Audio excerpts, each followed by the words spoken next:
Napatingin si Cedric sa cellphone nang biglang magring iyon. Kinuha niya iyon at nakita niyang si Sid ang tumatawag. Kaya naman sinagot niya iyon. "O Sid, napatawag ka? May kailangan ka?" Tanong ni Cedric.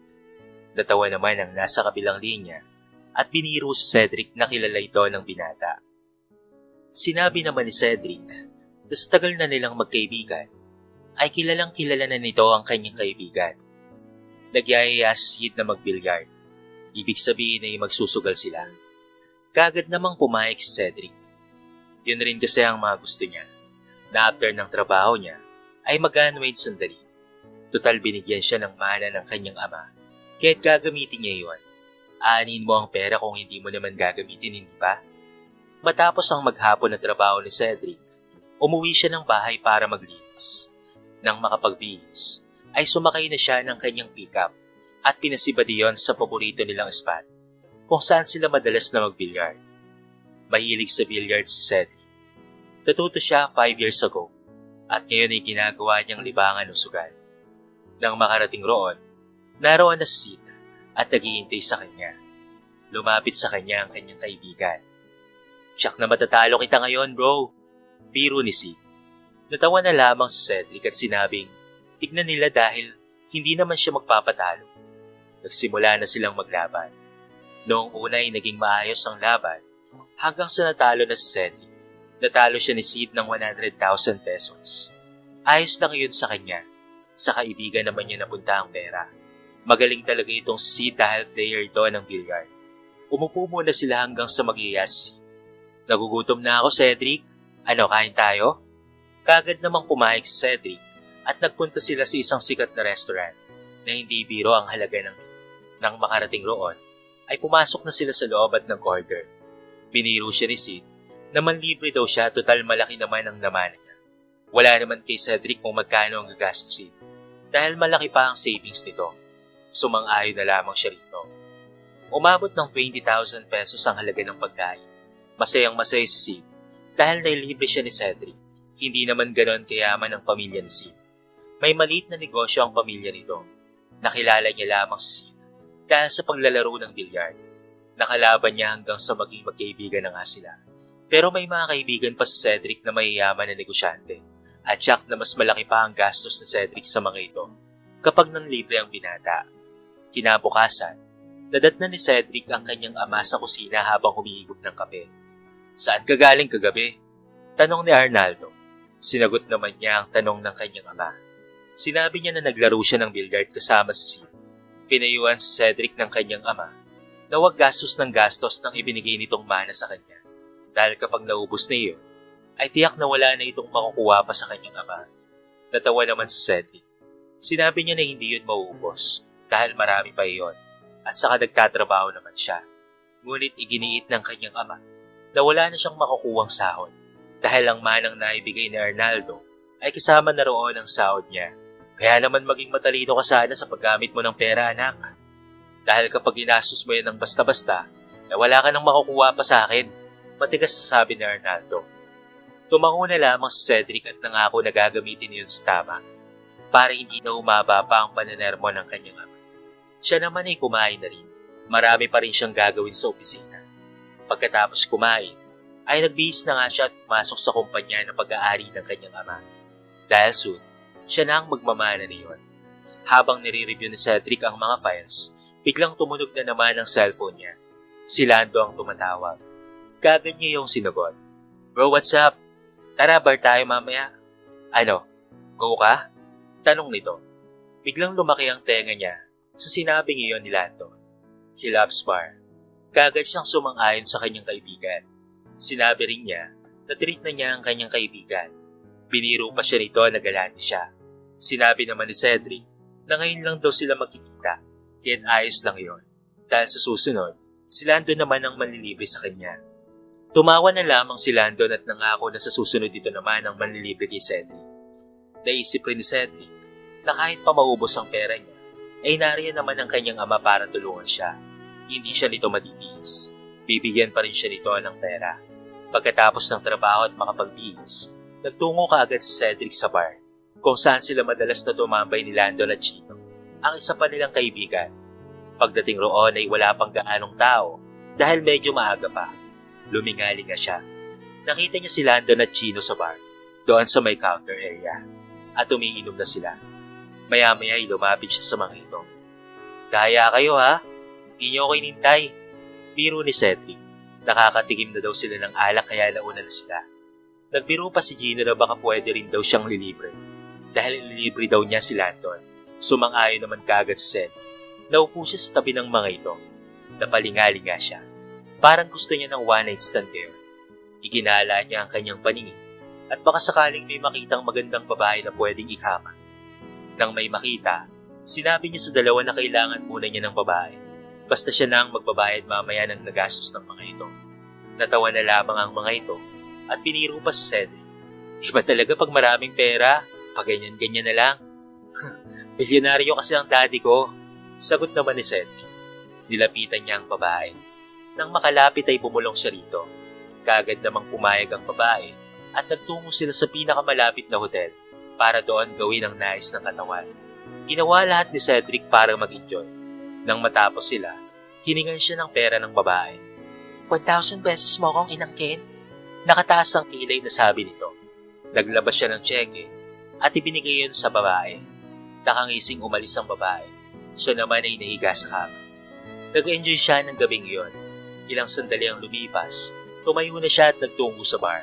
Lumapit siya sa bartender. Wala na roon ang kaibigan niya. Tinanong ni Cedric kung magkano ang nagastos ni Landon at Chino. 20,000 sir, sabi nito. Napabuntong hininga na lamang siya at naglapag ng 20,000 sa bartender. Umalis na rin siya roon. Kapag nagkulang, dadagdagan na lang ng mga bagay na ginawa ni Cedric para maubos ang kanyang pera. Naging easy si Cedric sa pera niya. Kung saan-saan niya yun ginamit, hanggang sa tuluyan na nga yung naubos at kaunti na lamang ang natira. Kaya walang nagawa si Cedric kung hindi sabihin sa kanyang ama ang nangyari. Gabi yon habang sila ay naghahapunan. Nagtanong si Cedric kay Arnaldo, Dad, kailan po ako sa sahod? Para naman po madagdagan ang ipon ko. Kunwari sabi niya. Kumunot naman ang noo ni Arnaldo. Cedric, usap na tayo noong ibinigay ko ang parte ng mana mo, hindi ba? May 1 taon na yung idadagdag para sa sahod mo. Bakit kailangan mo agad ng sahod? Malaki pa naman ang pera mo, hindi ba? Depende na lang. Kung naubos mo na yon. Seryosong sabi sa kanya ng kanyang ama. Wala nang choice si Cedric kung hindi sabihin sa kanyang ama ang totoo. Dahil siya ang kawawa kapag nagkataon. Alam naman niyang maiintindihan siya ng kanyang ama. Pumuntong hininga si Cedric. Kasi dad, Kasi naubos mo na yung pera mo? Tanong nito na matama na nakatitig sa kanya. Natigilan si Cedric. Hindi niya akalain na iyon ang sasabihin ng kanyang ama. Pero obvious naman kasi talaga. Bakit niya hihilingin na bigyan siya ng sahod kung meron pa siyang pera? Tumango naman si Cedric at nagpaliwanag na nagawa lang daw niya iyon dahil sa pagiging easygo-lucky na nag-enjoy lang siya sa laro at binata pa naman siya. Ngunit ang sabi ni Arnaldo ay wala naman daw masama na mag-enjoy dahil kailangan niyon. Pero sana ay naisip man lamang ni Cedric na pwedeng maubos ang pera niya. Nagsermon pa si Arnaldo na mahirap kitain ng pera kahit sabihin man na milyon-milyon ang kita ng kumpanya. Dahil noong nagsisimula pa lamang ang kanyang ama, ay hindi rin biro ang ginawa niyang sakripisyo sa pagtitipid at pagbabudget ng pera para lamang mapalago ang negosyo. Napakaswerte mo dahil ipinanganak kang may ganitong kutsara na sa iyong bibig. Pasensya na pero kailangan kitang bigyan ng leksyon, Cedric. Hindi pwedeng ganyan na lamang palagi. Magiging kawawa ang kumpanya kapag ikaw ang namahala nito. Sabi sa kanya ng kanyang ama. Galit na galit ang kanyang ama at hindi niya yun masisisi. Humingi si Cedric ng tawad sa kanyang ama at nangako na hindi na yun mauulit pa. Ngunit naging matigas ang kanyang ama. Gagawin daw nito yun. At bukas na bukas din daw ay mangungupahan siya ng bahay.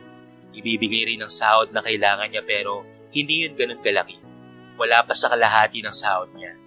Hindi na lamang siya umimik pa. Iniisip na lamang niya na mawawala rin ang galit sa kanya ni Arnaldo.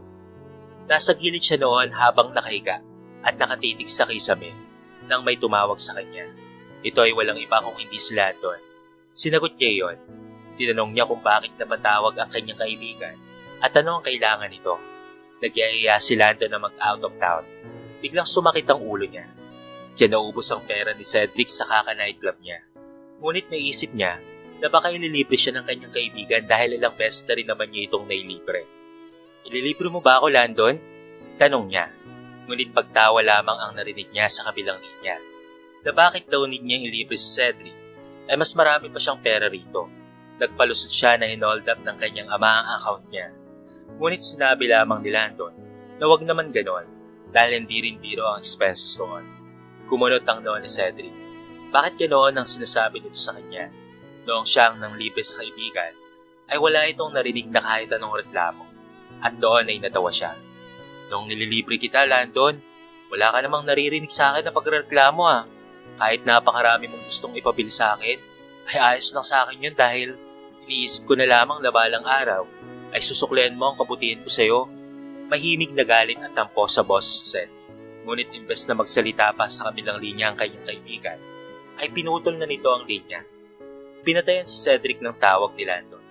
Napapuntong hininga na lamang siya. At kapag siya ang may kailangan, ay wala siyang malapitan. Ngayon niya na-realize na importante talaga ang pagmamahal sa sarili. Dahil di mo alam kung sa oras ng kagipitan, ay matutulungan ka pa ba ng mga kaibigan o ng mga taong tinulungan mo. Ipinikit na lamang ni Cedric ang kanyang mga mata.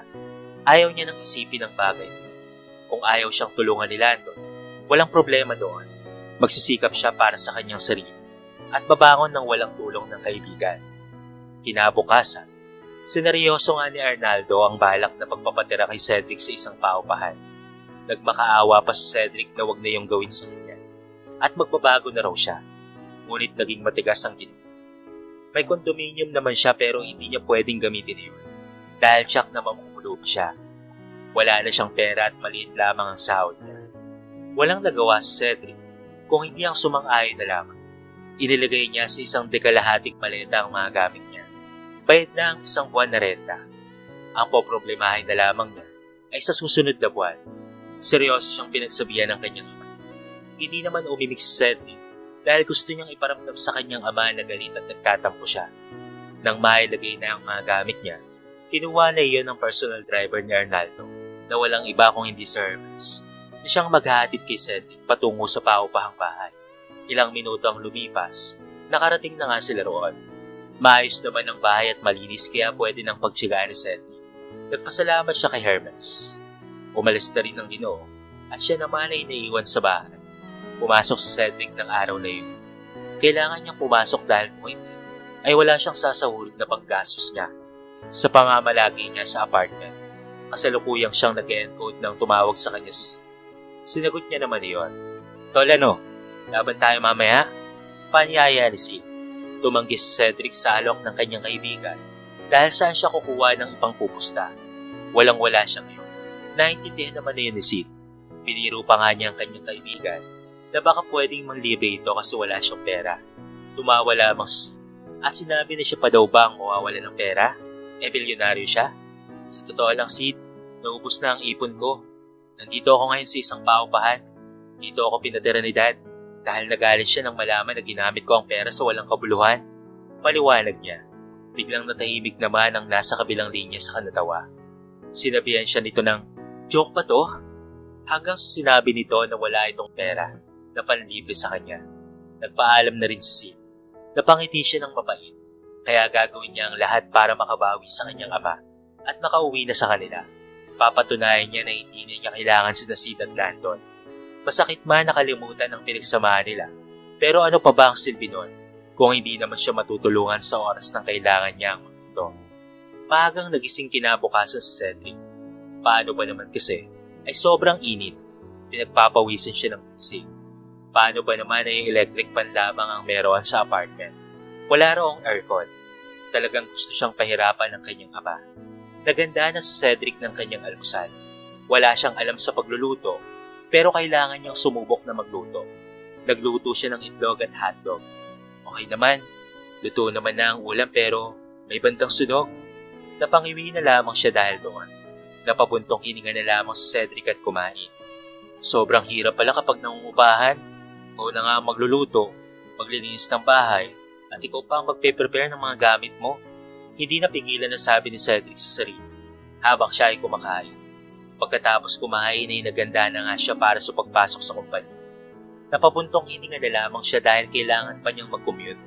Kinumpis ka rin kasi ni Arnaldo ang sasakyan ni Cedric. Napapuntong hininga na lamang siya. Wala siyang choice kung hindi ang mag-commute. Nagtaka ang mga empleyado nang makita siyang bumaba sa tricycle. Hindi niya mapigilan na mahiya. Ang isang future CEO ay nagko-commute. Sino ba naman ang hindi magtataka? Huminga siya ng malalim at pumasok sa loob ng building. Nakatingin pa rin sa kanya ang mga ito, kaya't binigyan niya ng masamang tingin. Asikasuhin niyo ang mga trabaho niyo. Wag ako. Utos ni Cedric sa mga ito. Kaagad namang bumalik sa ginagawa ang mga ito at napapailing-iling na lamang siya na nagpunta sa elevator. Nang makarating sa kanyang opisina, ay naginhawaan siya kahit papaano dahil air-condition yun. Ginawa niya na lamang ang trabaho niya. Kagabi kasi ay nag-email si Arnaldo kay Cedric. May pinapatapos ito at titignan ng Ginoo sa CCTV kung ginagawa niya ba o hindi. Napakahigpit naman kasi ni Dad. Naiinis niyang sabi. Dapat lang, para matuto ka. Para rin naman sa'yo ang ginagawa ko. Boss yun ni Arnaldo. Napanguwi na lamang si Cedric sapagkat may speaker pa talaga. Hindi na lang siya nagsalita at ginawa na lamang ang trabaho niya. Naging mahirap para kay Cedric ang mag-adjust, lalo na sa sitwasyon niya na kailangan pa niyang magluto pagka-uwi galing trabaho. Pero wala eh. Kailangan niya itong gawin para maging ayos to sila ng kanyang ama at para maging CEO na rin siya. Ngunit may napagtanto si Cedric sa kanyang karanasan na hindi pala madali ang malayo sa magulang at maging independent, na lahat ng gastos ay sayo o kaya ay lumayo sa pamilya para kumita ng pera. May mga empleyado naman sila na taga-ibang probinsya at nangungupahan lang rin. Pero iniisip na lamang na Cedric na experience yun para mas marami pa siyang matutunan sa buhay. Iniisip na lamang niya na dapat niyang gawin iyon para makuha ang posisyon. Pagkatapos magluto, nagugas siya ng pinggan at nahiga na sa kama. Sobrang init talaga. Napatingin siya sa cellphone niya. Wala man lamang kahit isa sa mga kaibigan niya ang nangamusta sa kanya. Dahil doon ay natawa na lamang siya. Kapag may pera ako, doon lang nila ako kilala. Nanginig niyang sabi. Nang hindi makatulog, ginawa na muna niya ang mga hindi pa niya natatapos sa opisina. Nang dalawin na ng antok, doon na siya nagpasyang matulog. Mabilis lumipas ang mga araw at sasahod na siya. Nang makita ang laman niyon, hindi na dismiss si Cedric kung hindi sinabi niya sa kanyang sarili na kailangan niyang tipirin at pagkasyahin hanggang katapusan. Bumalik siya sa opisina. Ilang sandali lamang ay pumasok na ang kanya. Umupo ito sa swivel chair at kinamusta siya. Ayos lang, Dad. Mahirap pero kakayanin. Kung ito po ang magiging daan para matuto ako at magtiwala ulit kayo sa akin ay gagawin ko. Kung ito rin po ay isang pagsubok para ibigay niyo po ang posisyon, hindi po ako susuko. Determinado niyang sabi. Napangiti ng malapad si Arnaldo. Dahil nag-iba na talaga itong si Cedric. Masaya ako at natuto ka sa ginagawa mo. Kaya mo yan, anak. Pagpapalakas ng loob nito sa kanya. Umiti si Cedric at nagpasalamat sa amin. Matapos ang maikling pag-uusap, nagpaalam na si Arnaldo. Napasandal sa swivel chair si Cedric. Ngayon lang niya nakitang umiti ng ganoon ang kanyang. Masaya ang binata dahil proud sa kanya ang kanyang. Nagtipid si Cedric. Hindi siya bumibili ng mga bagay na hindi naman importante. Kaya naman nakaipon siya. Hindi niya akalain na nakaipon siya ng 15,000 pesos. Inilagay niya yun sa bangko para hindi niya magastos. Mas lalong nag-focus sa trabaho sa Cedric. Ginawa ang best niya at para makaipon. Pinutol na rin niya ang ugnayan niya sa kanyang mga kaibigan. At sa nakalipas na buwan, ay napansin ni Arnaldo ang pagbabago ni Cedric. Natutuwa ang Ginoo sa achievement ng kanyang anak. Kaya naman itinalaga niyang mag-present si Cedric sa susunod na linggo. Kaya ko kaya to, Dad? Never ko pa po kasing na-experience yun. Kinakabahan na sabi ni Cedric. Tinapik ni Arnaldo sa balikat ang binata. Kaya mo yan. Kailangan mong gawin yan para matuto ka at ma-overcome mo ang takot mo. Dahil soon, ay magiging CEO ka na. Pagpalakas ng loob ni Arnaldo kay Cedric. Umiti ang binata at sinabing kayang-kaya niya yon. Pinagpuyatan ni Cedric ang paggawa ng presentation para sa susunod na linggo. Re-reviewin pa niya yon. Huminga siya ng malalim. Nang matapos niya yon, 11:00 yun ng gabi. Kaya't pagkahinga niya, ay nakatulog siya kaagad. Dumating ang araw ng presentation ni Cedric. Talagang kinakabahan siya pero sabi niya sa kanyang sarili na kaya niya ang pag-present. Pagpasok nga niya sa loob, ay naroon ang mga nasa mataas na posisyon. Higit sa lahat ay investors. Napatingin siya kay Arnaldo at makikita sa mukha nito ang malapad ng ngiti na nagsasabing kaya niya iyon. Lumakas ang loob niya. Nang matapos mag-pray, ay tumayo na nga siya sa harapan at nagsimula na siyang mag-present. Nakahinga siya ng maluwag. Nang matapos na ang presentation, nagpalakpakan ng mga naroon. Grabe, ang galing mong mag-present. Malinis at maayos na presentation at halatang pinagandaan. Puri ng isang investor. Ngumiti si Cedric at nagpasalamat sa Ginoo. Pwede nang maging CEO ang binata mo, Arnaldo. Biro ng kanyang ninong Victor, na isa sa mga may mataas na posisyon sa kumpanya. Sun kumpare, siya na ang mamamahala. Pero sa ngayon, kailangan niya na munang dumaan sa masusing pagsubok. Makahulog ang sabi ni Arnaldo. Napatango-tango na lamang si Victor. Naiintindihan nito ang sinabi ng kumpare dahil may alam ito sa sitwasyon sa Tumayo ang tatlong lalaki na nais na mag-invest sa project. Nagustuhan naman ng mga ito ang presentation at nais na mag-invest sa kumpanya. Labis ang sayang nadarama ni Cedric dahil na-close deal niya iyon. Worth it lahat ng pagod niya. Nang makaalis ang mga kasama sa meeting, nilapitan siya ng kanyang ama at kinamayan. Congratulations anak! I'm so proud of you. Ipagpatuloy mo lang yan at tiyak na malayo pa ang mararating mo. Puno ng pagmamalaking sabi ni Arnaldo. Naiyak na lamang siya nito.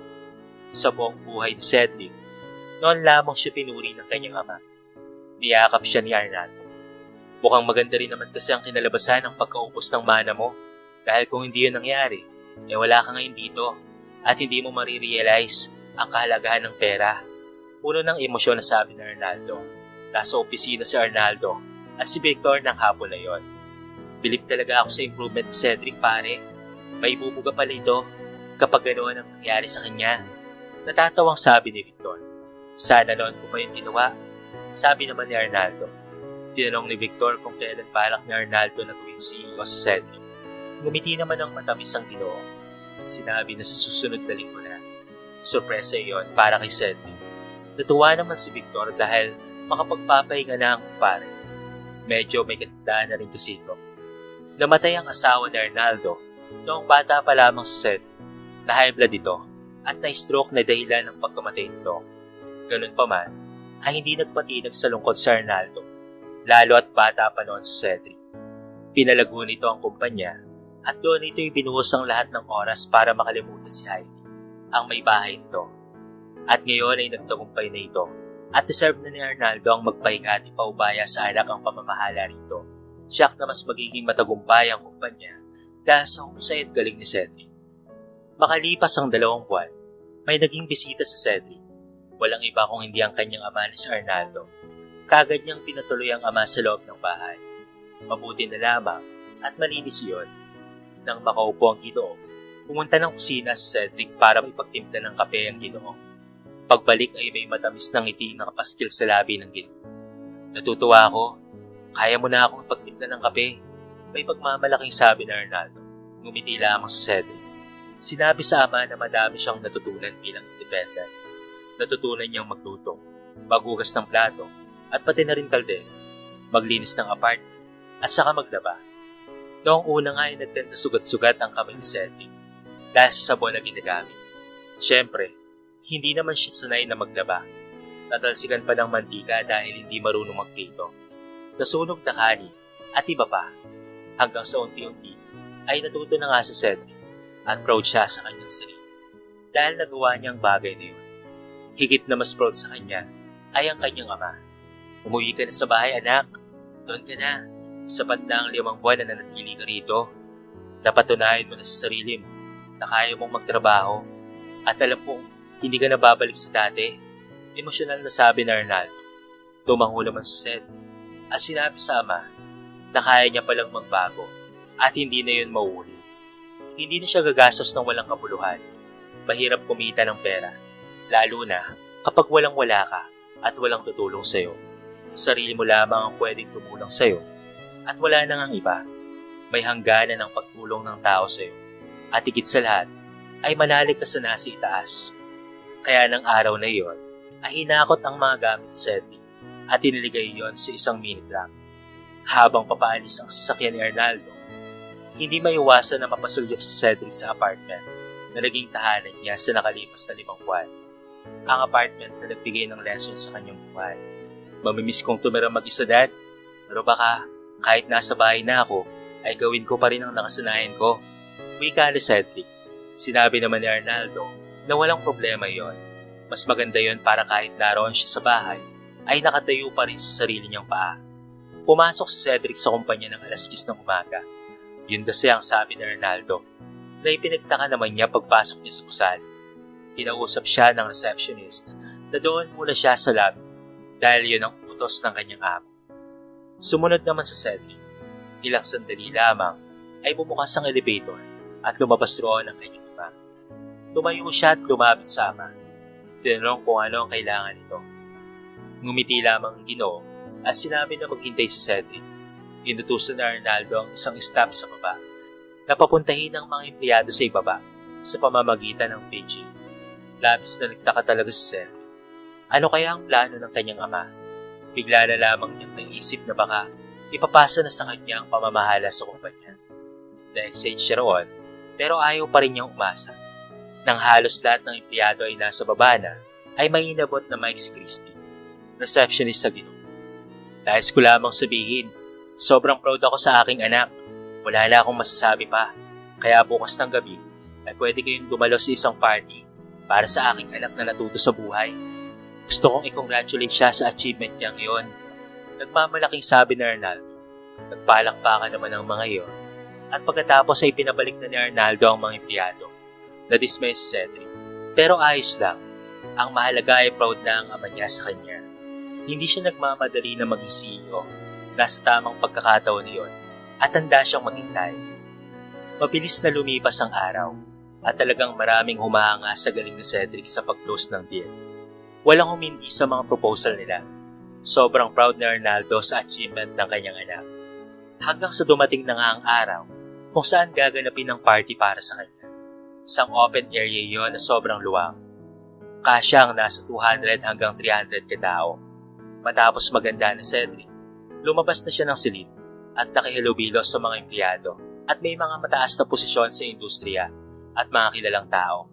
May silid rin kasi yon para sa kanila ng kanyang ama. Nagsimula na ang programa at nagpalakpakan ng lahat dahil sa achievement niya.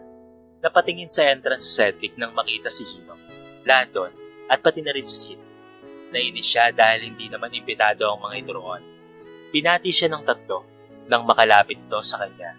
Hindi niya ipinakita na naiinis siya. Kahit papaano ay pinakisamahan niya pa rin ang mga ito. Nandito pala kayo. Kamusta? Tanong na Cedric. Sumagot naman ang mga ito. Naayos lamang sila. Napatingin sila sa MC nang magsalita ito. Ang sabi ay may sasabihin na mahalaga ang CEO na si Arnaldo. Tumayo ang Ginoo sa entablado. Tumingin sa kanya ang kanyang ama na parang may pinapahiwatig. Noong mamatay ang ina ni Cedric, siya ang naging inspirasyon ko para magsikap dahil gusto ko siyang mabigyan ng magandang buhay. Ngayon, lahat na ngayon ay worth it dahil nagawa niya ng maayos ang kanyang trabaho. Gusto kong sabihin sa inyong lahat na si Cedric na ang bagong CEO. Anunsyo nito? Nanlaki ang mga mata ni Cedric, maging ang kanyang mga kaibigan. Congratulations, Tol! Sabi ni Landon. Ngumiti lamang siya rito. Pinapunta siya ng kanyang ama sa entablado para magsalita. Nang mahawakan niya ang mic, doon niya napagtanto na handa na siyang kumarap sa mga tao. Handa na siyang maging CEO at ipinangako niya na hindi niya bibiguin ang kanyang ama sa tiwalang ibinigay nito sa kanya. Sinabi ni Cedric na mahirap ang maging isang CEO, pero gagawin niya ang lahat para sa kumpanya, sa mga nagtatrabaho sa kanila, at higit sa lahat, sa kanyang ama na hindi nag-alinlangan na ibigay ang posisyon sa kanya. Sa totoo lang, nalugmok ako sa kahirapan dahil sa pagiging easy-go-lucky ko. Walang tumulong ni isa man sa akin. Pagkasabi niyon, tumingin siya sa kanyang mga kaibigan at sa mga tao para hindi mapansin ng 3 na sila ang tinutukoy niya. Ngunit sinabi ni Cedric na may dahilan ng lahat kaya nangyari yon. Dahil may purpose ang lahat. Binigyan siya ng kanyang ama ng pagsubok at nakaya niya naman. Hindi niya na sinabi yon. Pribado na lamang iyon. Nang matapos siyang magsalita, ay nagpalakpakan ng mga naroon hanggang sa magsalita na nga ang MC na pwede nang kumain. May nakatalagang waiter na magbibigay sa kanya-kanyang mesa ng kanilang mga pagkain. Nang bumalik siya sa mesa, lumapit sa kanya sina Gino, Landon, at pati na rin si Sid. Sa kabinati siya at nagpasalamat naman siya. Pre, punta tayo bukas sa isang restaurant. Treat ko, sabi ni Sid.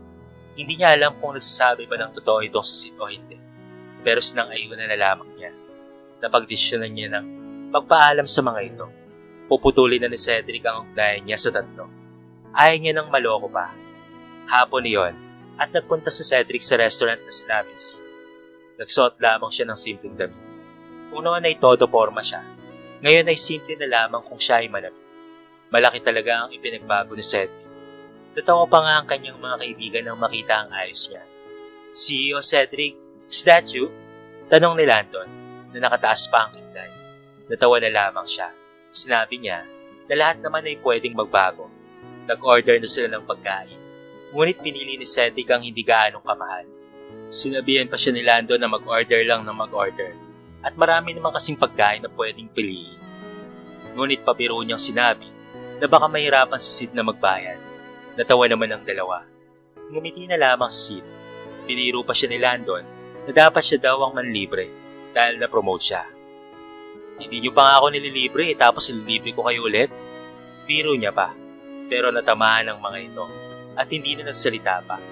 Ilang sandali lamang ay dumating na nga ang kanilang order. Habang kumakain na nagkwentuhan sila, hanggang sa naitanong ni Cedric na bakit walang paramdam ang mga ito sa kanya. Ngunit nagdahilan ng mga ito na busy lamang sila. Mabilis na tinapos si Cedric ang kinakain at nang matapos na, ay inilapag niya na ang bayad sa mesa. Sinabi niya ang kanyang saloobin sa kanyang mga kaibigan na noong kailangan siya, ay madali lang siyang nilapitan pero noong si Cedric na ang nangangailangan, hindi niya na malapitan ang mga ito. Kita ang lungkot at pagsisisi sa mukha ng tatlo. Kaya nagtaka talaga ako, mas dumalo pa kayo sa party na wala naman kayong ambag sa pagiging CEO ko at sa hirap ng pinagdaanan ko. Tumayo si Cedric. Sinabi niya na magmula ngayon ay pinuputol na niya ang ugnayan nilang tatlo. Pero hindi siya galit. Ayaw niyang magalit sa mga ito dahil mahirap na may daladalang galit sa puso. Gusto niya nang palayain ang puso niya, kasabay ng paglimot niya sa tatlo. Humingi ng tawad ang mga ito dahil naging makasarili sila. Iniisip na kahit hindi siya natulungan, ay kaibigan pa rin ang turing niya. Hindi ako ba to? May damdamin din ako. Sad ni Cedric. Lumabas na nga siya ng restaurant at pagpasok niya sa loob ng sasakyan, ay na-realize niya na gumaan ang loob niya. Tinanggal niya na sa buhay niya ang mga taong hindi nakakatulong sa kanya emotionally. Hindi lang naman pera ang pwede nilang itulong. Kung hindi iyon, nandiyan sila kapag kailangan niya. At sa panibagong yugto ng kanyang buhay, titiyakin niya na magiging maayos na ang desisyon na pipiliin niya para hindi siya magsisi sa bandang huli. Nakangiti niyang pinaandar ang kanyang sasakyan at umuwi na ng kanilang bahay.